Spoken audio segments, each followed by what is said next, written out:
Kalau di dalam Matius pasal 29 atau 27 tadi udah jelas. Ada kronologinya. Yesus diserahkan kepada Pilatus dan kematian Yudas, kemudian Yesus dihadapkan Pilatus.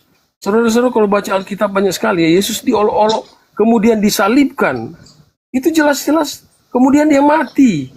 Naik ke surga, dikuburkan. Itu satu rentetan peristiwa yang sangat jelas. Itu bukan Yesus palsu yang bilang keluar dari kubur pada saat ketiga itu Yesus palsu. Wah, dari mana itu Yesus palsu? Itu alasan dari kubur itu Yesus palsu. Padahal benar-benar dia adalah korban tumbal yang menjadi skenario Allah sendiri, yang telah mengosongkan dirinya sendiri menjadi manusia.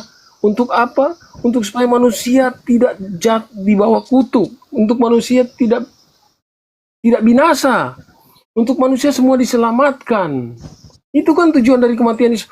Bukan soal pengajaran dia sudah bonus itu. Soal mujizat dia itu udah nggak heran lagi, air menjadi anggur, mati dibangkit, itu udah nggak perlu dibahas lagi, itu udah terlalu banyak. Terus apa yang diberitakan tentang kepalsuan? Apa yang diberitakan? Apa yang mau disampaikan? Apa kepalsuan? Apa yang kita memplesetkan lagi dalam ayat-ayat Alkitab yang begitu banyak tadi disampaikan Bang Suma? Saya bingung di mana kesesatannya dia itu. Kita percaya bahwa orang Kristen percaya bahwa dia adalah satu-satunya Tuhan yang lahir, yang memiliki dua insani dan ilahi, kan? Rohnya dia ada dua. Tapi bukan berarti dua, tapi dia dalam kemanusiaannya itulah. Yang maksud saya tadi kembali lagi bahwa yang keluar dari kubur nggak ada Yesus yang lain. Bukan Yesus palsu lagi. Yesus mana itu maksudnya? Terima kasih. Oke, baik. Jadi data yang saudara ambil Matius 27, Eli Eli lama sabaqtani. Ini penulis Matius hanya mengutip cerita yang ada di Mazmur 22, tetapi salah kutip. Itu bukan untuk Yesus. Yesus yang disalib ini hanya sampai pukul 18 atau pukul 6 sore. Sedangkan yang ada di Mazmur 22 itu masih ada di tiang salib pada saat malam hari. Gak nyambung. Allahku, Allahku, mengapa engkau meninggalkan aku? Aku berseru tetapi engkau jauh dan tidak menolong aku. Tuhanku, aku berseru pada waktu siang tetapi engkau tidak menjawab, dan aku berseru pada waktu malam tetapi juga tidakkah aku tenang. Mana dia berseru pada malam? Mana? Tidak ada dia berseru pada malam. Gak ada. Jadi itu hanya cocokologi pengarang Matius yang bukan murid Yesus. Kemudian kita tengok di dalam Yeremia atau di dalam Bilangan atau di dalam Ulangan atau di dalam Mazmur, apa yang diterangkan? Tuhan berfirman, sesungguhnya aku akan memberi mereka makan ipu dan minum racun, sebab dari para nabi dari Yerusalem telah meluas kefasikan kepada seluruh negeri. Tuhan memberikan racun anggur asam kepada si nabi atau pengajar palsu. Kita lihat apa yang tertuang di dalam Ulangan 32. Jelas sekali bahwa mereka akan memberikan, Tuhan akan memberikan racun anggur asam. Mazmur 69 nomor 21, jelas nomor 21. Bahkan mereka memberi kemudian apa? Anggur asam. Nah, kita lihat di dalam Yohanes 19:30. Dia diberi anggur asam. Dia minum anggur. Orang yang ada di atas salib ini minum anggur. Ini sudah jelas bukan Yesus. Karena Yesus sudah bersumpah di dalam Matius 26 nomor 29. Akan tetapi aku berkata kepadamu, mulai sekarang aku tidak akan minum anggur lagi sampai pada hari aku meminumnya, yaitu pada hari yang baru bersama-sama kamu dalam kerajaan surga. Mulai hari ini aku tidak akan minum anggur lagi sampai nanti di surga baru minum. Kata siapa? Kata Yesus yang asli. Tiba-tiba ada orang di atas pohon salib minum anggur, mati dia. Ini Yesus. Ini Yesus asli yang minum anggur ini. Kalau Yesus asli berarti dia pembohong, pendusta. Itu satu. Kemudian Anda melihat ketika berbicara mengenai penyaliban, apa yang saudara uraikan itu semuanya pembelaan saudara terhadap Yesus palsu. Anda pasti membelanya karena Anda pengikutnya. Mana yang palsu? Tadi Matius 5 nomor 19 Anda nggak bisa membantah, bukan? Yesus asli mengatakan jangan, barang siapa yang membolehkan membatalkan sunat dan mengajarkan kepada orang lain, dia akan menempati neraka. Yang palsu mengatakan barang siapa yang menyunatkan dirinya, dia akan masuk neraka. Mana yang betul? Tidak mungkin satu orang dua ajaran yang bertentangan, pasti berbeda. Nah, tetapi saya ingin menyimpulkan kepada saudara, tadi saudara mengatakan bahwa penyaliban terhadap Yesus itu adalah keinginan Tuhan. Terakhir saya sebelum terlalu jauh, saya minta kepada saudara tolong tunjukkan di mana dalilnya Tuhan mau agar Yesus orang benar ini dijadikan sebagai tumbal penebus dosa. Ingat, saya sudah memberikan data. Keluaran 23 nomor 7 nomor 8, jangan kau sebarkan dusta. Orang benar jangan kau bunuh, orang yang tidak bersalah jangan kau bunuh, sebab aku Tuhan tidak akan mau membenarkan orang yang bersalah. Pertanyaan saya, di situ Tuhan tidak mau Yesus dibunuh karena Yesus orang benar. Pertanyaan saya kepada saudara, mana dalilnya Tuhan mau untuk membunuh Yesus? Silakan.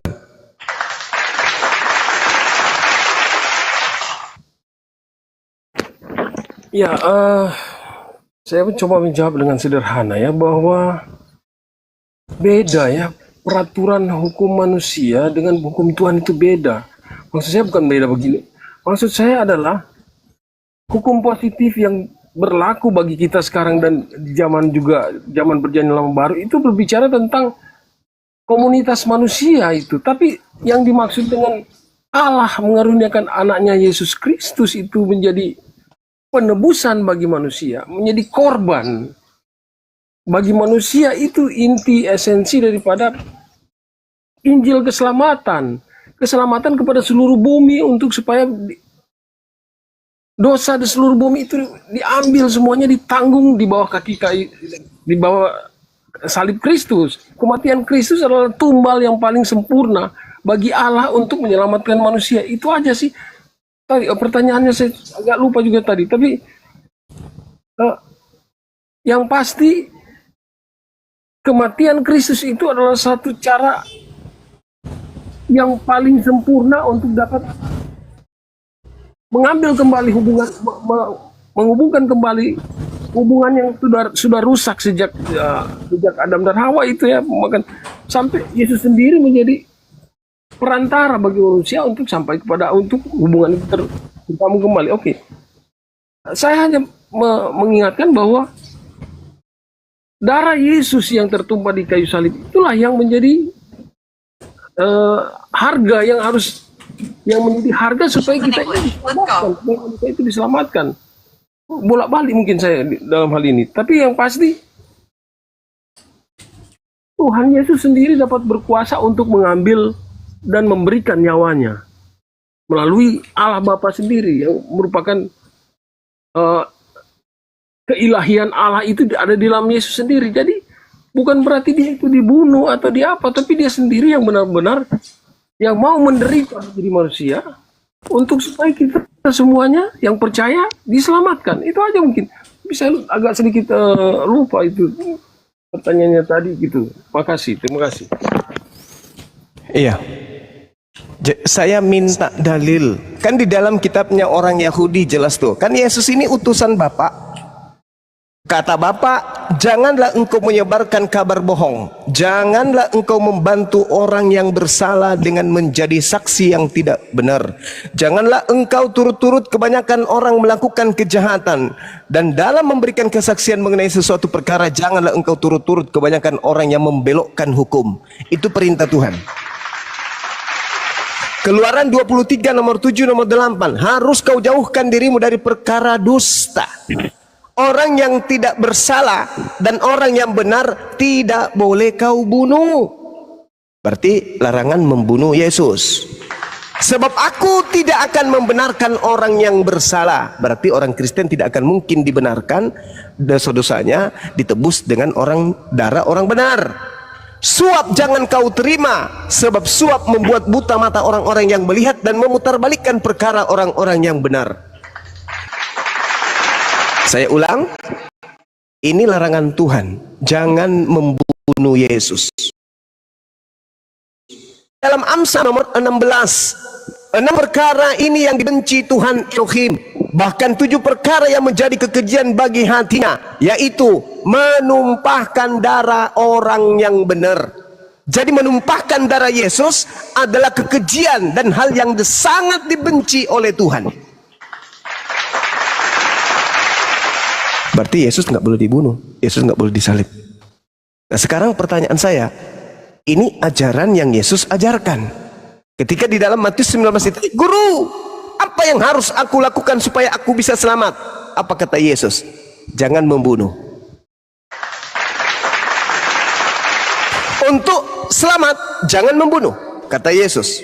Nah sekarang pertanyaan saya, tolong Anda tunjukkan kepada kita di sini, di mana Tuhannya Yahudi mau menerima persembahan darah dari orang yang benar. Yesus orang benar, akulah kebenaran, akulah jalan, akulah kebenaran, akulah hidup. Nah, mana dalilnya membunuh orang benar demi untuk menyelamatkan orang-orang Kristen? Perintah dari Elohim, bunuhlah orang yang benar. Jadi seperti ini. Haruslah kau jauhkan, kita balik dalilnya supaya kena kepada Kristen. Haruslah kau dekatkan dirimu kepada perkara bohong. Orang yang tidak bersalah dan orang yang benar harus kau bunuh, sebab aku Tuhan akan membenarkan orang yang bersalah.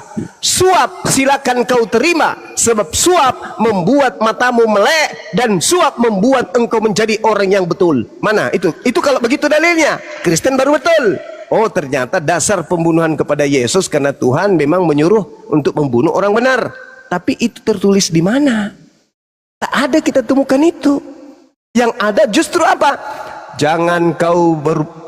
Haruslah kau jauhkan dirimu dari perkara dusta. Orang yang tidak bersalah, orang yang benar tidak boleh kau bunuh, sebab aku tidak akan membenarkan orang-orang yang bersalah. Kristen, orang bersalah dibenarkan. Dosa-dosanya dihapuskan orang-orang bersalah ini dengan membunuh orang benar. Kebalik.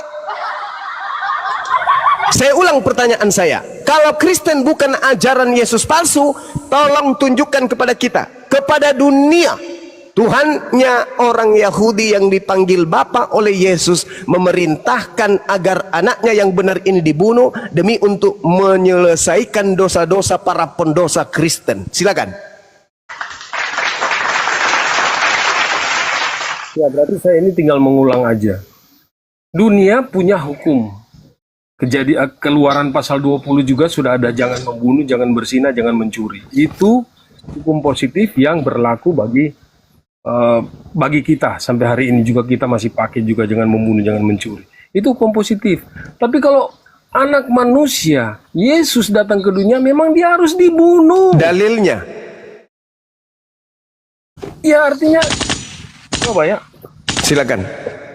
1 Korintus pasal 11 ayat. Itu yang kubilang, pasti ajarannya dari Yesus yang palsu. 1 Korintus itu bisikan Yesus palsu. Yang saya minta dalil Tuhan. Dalil Tuhan, jangan dalil Yesus palsu. Dalil Tuhan. Kita hanya percaya, kita tahu bahwa Yesus datang di Yohanes 3:16 pasti sudah di luar kepala. Macet internasional. Pasti sudah di luar kepala. Ayo saudara, mana dalilnya? Nah, begitu besar Yesus datang ke dunia harus mati untuk kita. Mana dalilnya? Tunjukkan. Ya, itu dalam Yesaya pasal 53 ayat 5 juga dia terhitung dari segala pemberontak. Memang dia harus disalibkan. Mana dalilnya? Mana dalilnya? Dalil saudara, dalil. Saya menghargai saudara. Saya minta dalil supaya kita tidak diskusi asal ngomong. Dalil juga yang jelas kematian Yesus di Golgota itu dibunuh oleh pemerintahan Romawi waktu itu, oleh Herodes. Kematiannya itulah yang menjadi tumbal untuk kita, untuk menjadi tumbal bagi manusia. Allahu Akbar, Masya Allah. Tidak boleh membunuh manusia. Hukum positifnya nggak boleh. Tetapi kalau Allah, kalau Yesus tidak mati, justru skenario penyelamatan Allah kepada manusia itu gagal. Kalau tidak Kristen imani, sabar. Kalau Kristen tidak imani pembunuhan terhadap Yesus, maka gagallah Yesus palsu. Yesus palsu gagal mendoktrin manusia. Mana dalil? Dia benar mati, tetapi pada hari ketiga kan maut dikalahkan, dia bangkit. Nah, itu Tidak ada Yesus. perintah Bapak, Pak Jiwa. Tidak ada perintah Bapak. Tapi Iya. Allah untuk menyelamatkan kita manusia loh. Gimana ceritanya? 6 perkara yang dibenci dan bahkan 7 kekejian dalam hatinya, yaitu mempersembahkan atau menyucurkan darah orang yang tidak bersalah. Itu versi yang berbeda, itu versinya dunia itu. Tapi versi Oh, Allah tidak bisa. Yesus berkata dalam Lukas 24. Dia membuat peraturan, dia sendiri adalah penggenapan akan Taurat, dia sendiri juga jadi korban untuk kita manusia diselamatkan. Oke. Itu ajaran yang Anda dapatkan ini dari mana? Saudara, ajaran yang barusan ini dari mana? Iya, dia harus menyerahkan, inilah tubuhku yang diserahkan bagimu. Anda dapat ilmu itu dari mana? Ya, kita percaya bahwa Yesus mati untuk dosa kita kan. Ya, itu ilmunya dari mana? Dosa dihapus dengan darah manusia itu di mana ilmunya? Ilmunya di mana, Bang? Bicara tentang pengorbanan Yesus di kayu salib. Saudara, ilmunya di mana? Membunuh manusia adalah menebus dosa. Bukankah membunuh manusia melahirkan dosa? Ya, tapi kan ini versi yang berbeda lain ini. Nah, Yesus. mana dalilnya? Mana dalilnya? Kan harus berpatokan kepada Elohim. Mana dalil Elohim? Baca dalil, harus buka di Matius lagi. Ya, Matius itu bukan dalil Elohim itu. Ya, Silakan, Bung, silakan. ya, kita hanya percaya bahwa kalau kita baca dari Kejadian sampai Wahyu, bahkan dari Perjanjian Lama, bahwa nubuat Yesus harus mati di kayu salib. Dan Tidak ada itu di perjanjian lama, itu nggak ada. dia Nggak ada akan di perjanjian. diserahkan. Dalam kitab Yesaya paling banyak itu dia akan diserahkan oleh Nggak ada, Bang. Ya, oke. Dan kemudian dia akan mati. Boleh saya ngambil sedikit waktunya? Saya pasal 53 ayat 3 kan? Nggak ada itu, Bang. Nggak ada. Ya. Itu bullshit. Itu bullshit. Itu hanya tipu-tipu gereja-gereja supaya orang semakin sesat. Nggak ada itu. Mari kita lihat, Bung, ya. Dengarkan saya baik-baik. Kita baca Yohanes 11, termasuk apologet pemula yang ada di bawah. Dengarkan ini. Ini Kalau keadaan.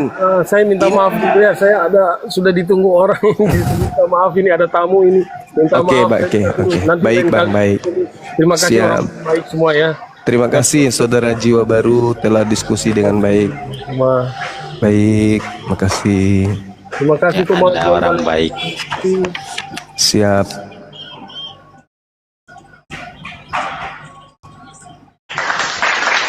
Silakan dilanjut, Bang Juma. Ya boleh ya teman-teman. 2, 3 sampai 1 jam boleh ya. Saya paparkan ya. Monggo Bang Juma, monggo. Oke, enggak juga 1 jam, paling 5 menit. Jadi gini, konsep penyaliban yang terjadi yang digaungkan gereja itu munculnya belakangan. Itu dulu. Ada kejadian pada saat proses penyaliban, sebelum dan saat penyaliban, Kristen, bapak-bapak gereja itu enggak ada. Yang ada hanya orang Yahudi, orang Farisi, mahkamah agama, ahli Taurat, dan juga orang-orang Roma. Kalau bisa di mute dulu, Bang. Sakit kuping saya. Nah, alhamdulillah, terima kasih. Jadi di Yohanes 11 nomor 45, banyak di antara orang-orang Yahudi yang datang melawat Maria dan mereka menyaksikan. Waalaikumsalam warahmatullahi wabarakatuh. Saya boleh lanjut? Atau ada yang mau disampaikan, Bang? Dilanjut Gurundal, dilanjut. Oke, makasih. Sampai di mana tadi ya? Banyak orang Yahudi yang melawat Maria dan mereka menyaksikan sendiri yang diperbuat oleh Yesus. dan mereka yang melihatnya kemudian percaya kepada Yesus. Ini dulu. Yesus melakukan mukjizat-mukjizat dan orang yang melihatnya percaya kepada Yesus kemudian. Tetapi di antara orang yang melihatnya, ada yang pergi kepada orang-orang Farisi dan menceritakan kepada mereka apa yang sedang diperbuat oleh Yesus. Mereka bercerita. Setelah mereka bercerita, imam-imam kepala dan orang-orang Farisi kemudian panik sepanik-paniknya, lalu memanggil mahkamah agama untuk berkumpul. Mereka kemudian rapat musyawarah seketika. Lalu mereka berkata, apakah yang harus kita perbuat? Sebab Yesus ini benar-benar membuat banyak mukjizat. Apabila kita biarkan Yesus melakukan ini, maka semua orang akan datang dan percaya kepada Yesus. Dan apabila itu terjadi, maka orang-orang Roma akan datang dan akan merampas tempat suci kita dan bangsa kita. Saya ulang sahabat-sahabat sekalian. Apabila kita biarkan Yesus begini terus, melakukan mukjizat banyak, orang-orang akan semakin percaya kepada dia. Dan kalau itu terjadi, bahaya. Orang Roma akan datang merampas tempat suci kita ini dan akan merampas tempat dan merampas bangsa kita. Gimana dong sekarang? Apa yang harus kita lakukan? Berdirilah seorang imam yang bernama Kayafas. Dia itu imam besar pada saat itu dan berkata kepada mereka, kamu tidak tahu apa-apa bro, dan kamu tidak insaf my bro, bahwa lebih berguna bagimu jika satu orang mati, yaitu Yesus, untuk bangsa kita, daripada seluruh bangsa kita ini mati. Seorang imam kepala angkat bicara, kalian ini tidak ngerti, kalian ini nggak paham, kalian ini nggak insaf. Adalah lebih berguna jika Yesus mati untuk bangsa kita, dia seorang saja mati untuk kita, daripada kita mati semua. Mending Yesus aja. Hal itu imam kepala katakan bukan dari dirinya sendiri, tetapi sebagai imam besar pada tahun itu ia bernubuat, bahwa Yesus akan mati untuk bangsa Israel, dan bukan untuk bangsa itu saja, tetapi juga untuk mengumpulkan dan mempersatukan anak-anak Bani Israel yang telah bercerai-berai. Saya ulang, imam kepala yang punya tugas wewenang tahun itu sebagai pemimpin bernubuat, Yesus harus mati untuk bangsa Israel dan juga untuk anak-anak Bani Israel yang sudah berserak ke seluruh penjuru bumi. Ada tidak untuk nubuat? Ada enggak ahli Taurat hadir di situ? Ada. Ada enggak orang Farisi yang ahli Taurat di sana? Ada. Ahli Tanak? Ada. Mahkamah ada enggak hadir? Ada. Ahli Taurat ada enggak? Ada. Ada enggak di antara mereka mengatakan, kan sudah dinubuatkan di kitab kita. Jadi tinggal kita panggil saja Yesus. Kita ingatkan, Yesus, sudah tiba waktunya kawan. Ini nubuatan tentang kamu yang ada. Oh iya ya, ambil palang yuk, ambil kayu, siapkan ikatannya. Kapan kita mulai upacara pembunuhan terhadap Tuhan? Ada nggak yang kayak gitu? Tidak ada. Mereka sepakat membunuh Yesus karena mereka takut tempat suci mereka dirampas dan di bangsa mereka diambil sama Romawi. Jadi ini hanya unsur politik ekonomi. Tidak ada hubungannya dengan penebusan dosa yang konsepnya muncul ratusan tahun berikutnya. Saya tambahkan lagi sahabat-sahabat sekalian. Jadi imam kepala, yaitu Kayafas pada tahun itu bernubuat, Yesus harus mati seorang untuk bangsa Israel, agar bangsa Israel tidak dirampas oleh orang Roma. Lalu kemudian dikatakan, dan bukan hanya untuk bangsa, maksudnya hanya untuk bangsa Israel yang ada di situ, tetapi juga untuk mengumpulkan dan mempersatukan anak-anak Israel, anak-anak Elohim yang bercerai-berai. Nomor 53-nya, dengarkan baik-baik. Mulai hari itu, mereka imam kepala mahkamah agama orang Farisi sepakat untuk membunuh Yesus. Sepakat ya? Imam kepala tos, mahkamah agama tos, tanda tangan, kwitansinya mana, stempel, trak, selesai. Yesus kita sepakat kita bunuh demi untuk menyelamatkan bangsa kita dari penjajahan dan perampasan Romawi. Sepakat? Sepakat semuanya. Sepakat. Apa yang terjadi?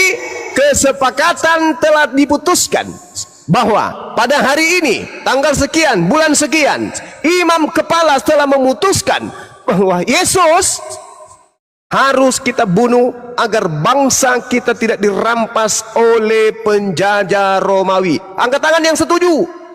Semuanya angkat tangan. Mulai hari ini mereka sepakat untuk membunuh Yesus. Karena itu apa sebabnya? Yesus tidak lagi tampil di muka umum di antara orang-orang Yahudi, melainkan Yesus berangkat dari situ ke daerah dekat padang gurun, ke sebuah kota yang bernama Efraim, dan disitulah Yesus tinggal bersama-sama murid-muridnya ngumpet. Itu dalil. Pada waktu itu, pada hari raya Paskah, orang Yahudi yang sudah dekat dan banyak orang negeri itu berangkat ke Yerusalem untuk mensucikan diri sebelum Paskah. Mereka mencari Yesus, dan sambil berdiri di Bait Elohim, mereka berkata seorang kepada yang lain, bagaimana pendapatmu? Akan datang jugakah ke pesta ini? Sementara itu imam-imam kepala dan orang Farisi telah memberikan perintah supaya setiap orang yang tahu di mana Yesus berada memberitahukannya, agar mereka bisa menangkap dan membunuh Yesus. Jadi menurut tuan rumah, yaitu Bani Israel yang hidup sama Yesus, yang menjadi pelaku utama, yang menjadi otak utama pembunuhan Yesus, apakah mereka membunuh karena nubuat? Jawabannya bukan. Apakah mereka membunuh untuk dosa waris? Jawabannya bukan. Apakah mereka membunuh untuk orang-orang Kristen?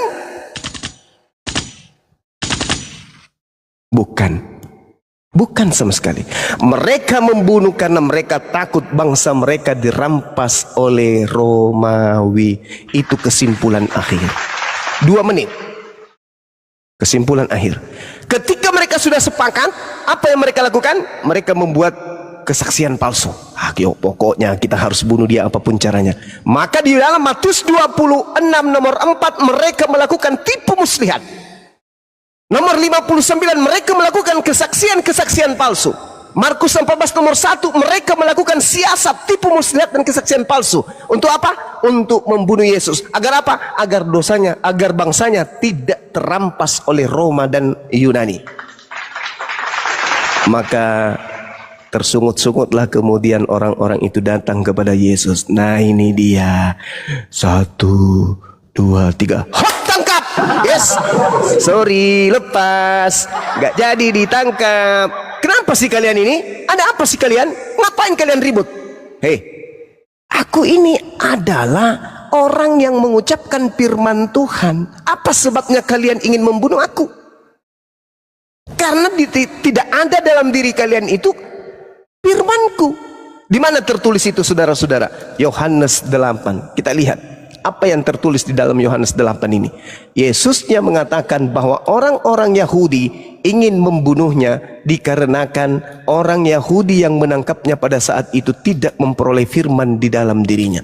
Jadi bullshit kalau pembunuhan itu berdasarkan dosa waris. Saya bacakan biar lebih bagus. Dikatakan gini, aku tahu bahwa kamu adalah keturunan Abraham, tetapi kamu berusaha untuk membunuh aku. Kenapa kau berusaha membunuh aku? Karena firmanku tidak beroleh di tempat kamu. Andai saja benar tuduhan Kristen bahwa ada nubuat untuk Kristen, untuk Yesus, berarti mereka yang ingin membunuh Yesus adalah orang-orang yang noise sekali, adalah orang-orang yang membawa firman untuk menggenapi firman itu. Tapi apa kata Yesus? Kamu ingin membunuhku justru karena tidak ada nubuat di dalam dirimu, tidak ada firman di dalam dirimu, sehingga kamu ingin membunuh aku. Apa yang kulihat dari Bapa, itulah yang kukatakan. Dan yang demikian juga kamu perbuat apa yang kamu dengar dari bapakmu, yaitu iblis. Jawab mereka kepadanya, kepada Yesus, Bapa kami adalah Abraham. Yesus menimpali, jikalau sekiranya kamu adalah anak-anak Abraham, tentulah kamu mengerjakan pekerjaan yang dikerjakan Abraham. Tetapi apa sebaliknya yang kamu kerjakan? Yaitu justru berusaha membunuh aku. Berarti Yesus sudah membantah nubuat-nubuat akal-akalan yang dibangun oleh gereja Kristen. Itu nubuatan, itu sudah dinubuatkan. Padahal Yesus sendiri mengatakan, jika engkau adalah anak-anak Abraham, tentu engkau akan mengerjakan pekerjaan Abraham. Tetapi yang kamu lakukan justru adalah untuk berusaha membunuh aku. Aku seorang yang mengatakan kebenaran kepadamu, yaitu kebenaran yang kudengar dari Elohim. Pekerjaan yang demikian tidak dikerjakan oleh Abraham. Kamu mengerjakan pekerjaan bapakmu sendiri, yaitu iblis. Apakah jawab mereka? Oh, salah kamu Yesus. Kami ini tidak dilahirkan dari zina. Bapa kami satu, yaitu Elohim. Apa kata Yesus? Jikalau Elohim adalah Tuhanmu, kamu akan mengasihi aku. Kamu tidak akan membunuh aku, sebab aku keluar dan datang dari Elohim. Sabar dulu, sabar dulu. Dan aku datang bukan atas kehendakku sendiri, melainkan dialah yang mengutus aku. Apakah sebabnya kamu tidak mengerti bahasaku? Sebab kamu tidak dapat menangkap firmanku. Iblislah yang menjadi bapakmu, dan kamu ingin melakukan keinginan-keinginan bapakmu, dan dia, iblis bapakmu, adalah pembunuh manusia sejak semula. Jadi si iblis kembali ingin beraksi membunuh Yesus. Jadi yang mau membunuh Yesus itu iblis. Yang mengimani pembunuhan itu adalah pengikut iblis. Sekali lagi, yang mau membunuh Yesus itu iblis, bukan Elohim, bukan Bapa, bukan Tuhan. Dan yang mengimani dan mengaminkan pembunuhan itu adalah pengikut the demit. Sehingga tak ada satupun Kristen di atas muka bumi ini yang mampu menunjukkan data akurat di mana Elohim, Tuhannya orang Yahudi, menginginkan penebusan dosa menggunakan darah anak manusia. Kembali kepada yang tadi sahabat, sorry kepanjangan.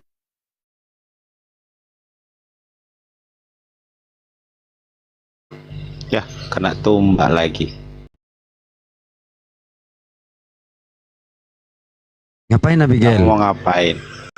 Ya, Abigail mau mu'alaf, mau syahadat hari ini. Dia yang numbak Bang Juma itu. Emang anak-anak setan ini emang kurang ajar. Nggak bisa, ya cepat, grepot-grepot lagi. Aku kan naikin Kristen tuh tadi, naikin 2 tuh. Nggak ada yang nyapa di atas. Bukan nggak ada Baji, nggak enak mau motong sebenarnya.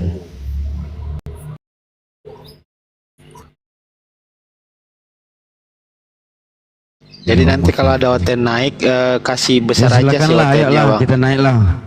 Oten aja lah yang naik, silakan. Mainnya kalian nih tombak-tombakan. Nah, anak setan nih itu. Tak periksa di Bang Juma naik lagi. Mana Bang? Nggak ada. Ya, kenapa Miguel? Nggak ngapain kau di sini? Pak, kenapa Abigail ketawa-ketawa? Buka mute-nya Abigail. Apa alasanmu ketawa-ketawa? Kalau orang ketawa-ketawa tanpa alasan itu apa namanya? Oke, sahabat-sahabat, saya kira sudah kesimpulan akhir tadi ya, bahwa ada 2 Yesus. Yesus yang adalah Nabi yang datang kepada Bani Israel yang kita sebutkan dalam Al-Quran, Nabi Isa alaihissalam, dan juga Yesus yang Yesus nubuatkan sendiri di dalam Matius 24 nomor 4, nomor 5, nomor 23 sampai 27 dan juga nomor 30, Lukas 21 nomor 8 sampai nomor 12. Saya kira begitu, silakan diambil alih sahabat-sahabat sekalian. Saya harus siap-siap melakukan kegiatan. Terima kasih sudah diterima di sini, sahabat John Beleng, saudaraku, dan juga yang lain.